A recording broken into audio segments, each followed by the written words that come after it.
Welcome to Inside Gaming. I'm Evan Campbell, and this is the Weekend Roundup, a show where we collect the week's biggest gaming news. And this week, this week has been really rough for a lot of people. Mass layoffs are sweeping the entire video game industry without any sign of slowing down. So far, Unity, Riot Games, GameSpot, and Giant Bomb have confirmed a loss of personnel, but the big one is Microsoft, who has laid off around 10,000 people, which includes developers from 343 Industries, Bethesda Studios, and the Coalition. This was all foreshadowed a bit last week when Ubisoft dropped a discouraging press release and financial report stating they were canceling 3 unannounced titles, and then heavily implied layoffs and big budget cuts were also on the way. Now, that was followed up later by a company-wide email from Ubisoft CEO Yves Guillemot, who told workers, "I need your full energy and commitment to ensure we get back on the path to success. I'm also asking that each of you be especially careful and strategic with your spending and initiatives to ensure we're being as efficient and lean as possible. The ball is in your court to deliver this lineup on time and at the expected level of quality and show everyone what we are capable of achieving." Read the room, dude, jeez. The statement led to employee outrage, which has manifested as a planned walkout and strike on January 27th, that's later this week. That's being led by the Ubisoft Paris chapter of workers union, Solidaris Informatique, who said in a statement, "The ball is in our court, but the money stays in his pocket." The union is also demanding a 10% raise for all salaries and 4-day work weeks. Guillemot, who's salaried at roughly $1 million a year, did apologize, but this whole debacle has really set the tone for the layoffs that came this week. Unity, the developer behind the ubiquitous game engine by the same name, confirmed on Tuesday to the Wall Street Journal that they would be laying off 284 people. Unity CEO John Riccitiello, who's paid over $800,000 a year, cited negative economic trends and an overlapping workforce as the reason. Obviously, there's been warnings about the recession, right, and mass inflation that we're dealing with. However, these companies oftentimes will report record earnings and then lay a bunch of people off. Riot Games, which makes over $1 billion a year, has also confirmed 46 staff members were let go this week. A representative said, "Riot Games implemented strategic shifts within a few teams to sharpen our focus in a number of areas. With these shifts, certain roles were eliminated." Then a little closer to home for us here, doing the games coverage thing, GameSpot and Giant Bomb were also hit with layoff news. If you remember, the sites were recently bought by Fandom for $55 million from their previous owner, Red Ventures. Reportedly, around 50 people lost their jobs, including Giant Bomb video game producers Jess O'Brien and Jason A. Stryker, after a surprise all-hands meeting that happened earlier this week. According to sources who spoke with Kotaku, Fandom CEO Perkins Miller apparently told staff that the company was profitable despite the cuts, but refused to answer any additional questions. And finally, there's Microsoft, with the confirmed 10,000 employees to be laid off by the end of fiscal 2023. However, about 800 cuts have already been made. The immediate layoffs were not entirely games related, but just the same, Twitter has been flooded, absolutely flooded, with tons of talented developers who worked on Halo, Fallout, and Gears of War, all saying their goodbyes. Apparently, affected US employees will receive above market severance pay, healthcare coverage for 6 months, continued vesting of stocks for 6 months, career transition services, and 60 days notice prior to termination. Which is some consolation. That's a pretty good deal if you can get it, but it'd probably be better just to have a job and be employed without having to worry year to year or month to month if you're just going to get laid off by one of these mega corporations. This is the second largest reduction of staff in Microsoft's history. The company ended its 2022 fiscal year with $198 billion in revenue and $83 billion in operating income. This news also comes amidst Microsoft's efforts to buy Activision Blizzard outright for $68.7 million. Those who work in the games industry are no strangers to layoffs, but as you can see, this week has been particularly ruthless. Please be cool in the comments. People are losing their jobs left and right. There's been a lot of layoffs. There's even more, in the wider tech industry. Facebook, Amazon, Google all announced layoffs. Comixology got hit super hard. A lot of people who are being laid off were tenured for, 10 to 15 years even. So it's always disheartening to hear this stuff. We here at Inside Gaming, obviously, no strangers to layoffs. When I joined this team, there was 10 people on it. So, just try to be cool. It's fine, talk about it in the comments, but I'm just honestly kind of at a loss for words. This really sucks, and I think there's probably going to be more layoffs as the month continues. All right, moving on. Pretty difficult to transition out of a story like that.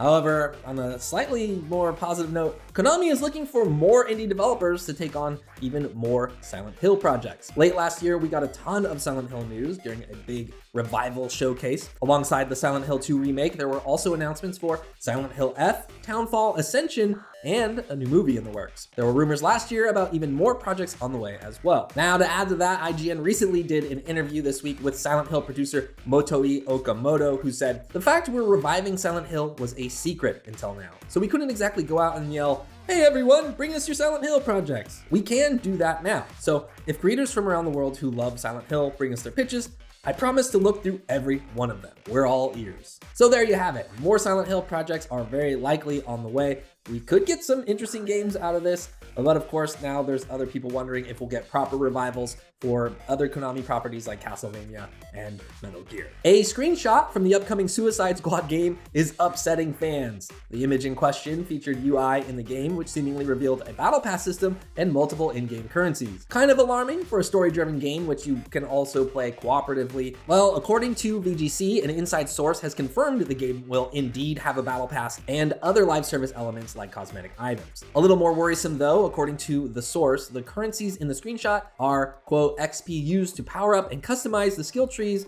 of each anti-hero, unquote. VGC was told, "You don't start off debuffed and weak, you just start off great and can get ridiculous like Arkham Knight's Batman." Well, it doesn't exactly sound great to many fans who have already begun drawing their own comparisons to other games that went down a similar dark path like Marvel's Avengers and, dare I say, Anthem. Nintendo is planning to ramp up production on the Nintendo Switch throughout the rest of the year, despite its aging hardware. The company recently reduced its unit sales projections for fiscal 2022. They estimated in November that they would make about 19 million. That was due to the semiconductor shortage and presumably the late life of the console, but apparently Nintendo plans to meet or exceed that number in 2023. According to Bloomberg, who spoke with inside sources, Nintendo has told suppliers and assembly partners it intends to turn out more Switch units in the fiscal year starting in April, but has not yet communicated a precise target. If they are correct in their assessment of the demand for the console, the Switch will near 150 million lifetime sales, which is a console milestone only exceeded by the PlayStation 2. According to Tokyo Securities analyst Hideki Yasuda, a special edition Splatoon 3 OLED Switch helped boost sales of the console, and he expects to see a Zelda-themed Switch do the same or even better. At this point, it feels like people are probably doubling up on Switches. Let me know in the comments if you have more than one Switch. I'm super curious. Outside of layoffs, the other big talking point this week has been the new Last of Us show. Bruce Straley, who co-directed and co-created the original Last of Us game alongside Neil Druckmann, has made a case for workers' rights and unionization after being snubbed in the credits for the HBO series. Straley told the LA Times the lack of credit has made him think more about workers' rights in the video game space. More specifically, he said, "It's an argument for unionization that someone who was part of the co-creation of that world and those characters isn't getting a credit or a nickel for the work they put into it." He added, "Maybe we need unions in the video game industry to be able to protect creators." As far as I know, there's still been no official comment from HBO or Sony on the matter. Straley also worked with Druckmann on Uncharted 4 before The Last of Us, but never saw an official writing credit, despite having a pretty strong hand in the direction of the story, as well as various bits of dialogue. There is a really good Reddit thread from a year ago posted by El Buiz, and it goes through old interviews and details how closely Druckmann and Straley worked together while developing The Last of Us and why Straley didn't get a writing credit, but it also gives some solid examples of writing work that he did. It's worth checking out for sure, especially if you are a Naughty Dog fan. Given today's headlines, I could probably think of maybe one or two other reasons the games industry might want to consider unionizing. Just saying. Anyways, let's take a look in the comments.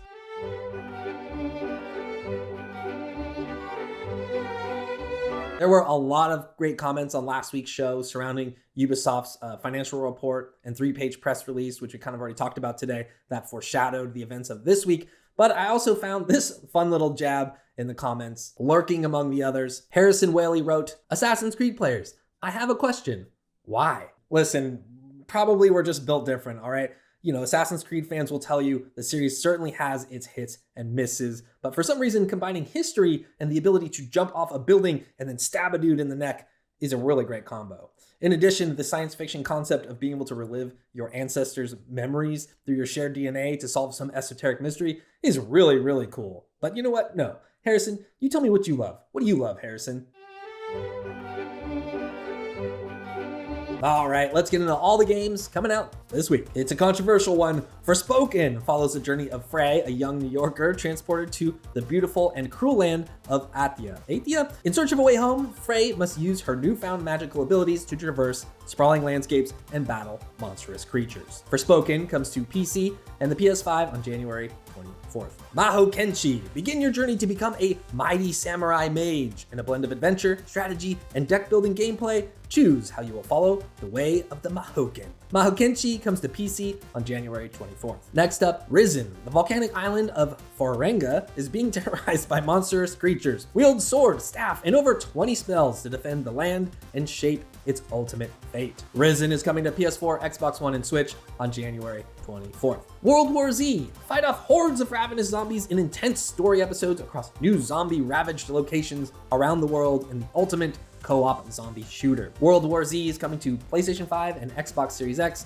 on January 24th. The Anniversary Wonder Boy Collection, featuring 21 versions of 6 of the most iconic Wonder Boy games ever released. The incredible compilation brings the influential platformer series to today's hardware. Get your nostalgia on with crisp chiptune audio and perfect pixel art. Anniversary Wonder Boy Collection is coming to PS5, PS4, and Switch on January 26th. This one's more of a PSA, but Hitman 3 is becoming Hitman World of Assassination, which will include access to Hitman 1 and Hitman 2. There will be no more confusion over which edition to buy, what content you own, how to redeem legacy packs, or import locations. Just one single available option to start playing. The transition to Hitman World of Assassination is happening on PC, PlayStation 5, Xbox Series X, PlayStation 4, Xbox One, and Switch on January 26th. If you already have Hitman 3, you're gonna get a free upgrade. A girl who never wakes up. She's been fighting monsters in her dreams. Never Awake is a nightmarish twin-stick shooter with a unique worldview and original game rules.